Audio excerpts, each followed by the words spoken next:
కాశ్మీర్ విషయంలో రాహుల్ గాంధీ ఎప్పటికప్పుడు తప్పటడుగులు వేస్తూనే ఉంటారు. ఇంతకుముందు దాని పేరేంటది, అక్కడ ఆర్టికల్ 370 తెస్తాం, 35A తెస్తాం అన్నటువంటిది వాళ్ళు చెప్తే దానికి స్టేట్ హుడ్ ఇస్తామని మళ్ళీ ఈయన ప్రకటించి నాలుగు ఖర్చుకుని దానికి రాష్ట్రంల తరహా వాతావరణం ఇస్తాం అని చెప్పుకొచ్చారు.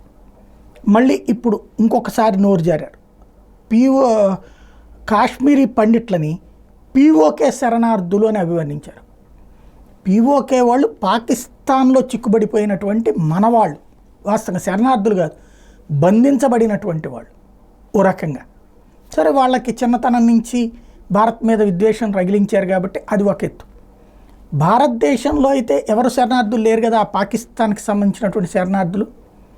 బంగ్లాదేశీ శరణార్థులు ఉన్నారు, మయన్మార్ శరణార్థులు ఉన్నారు, భూటాన్ శరణార్థులు ఉంటారు, నేపాల్ శరణార్థులు ఉంటారు, శ్రీలంక శరణార్థులు ఉంటారు. పోనీ పాకిస్తానీ శరణార్థులుగా వస్తున్నారా? లేదు కదా.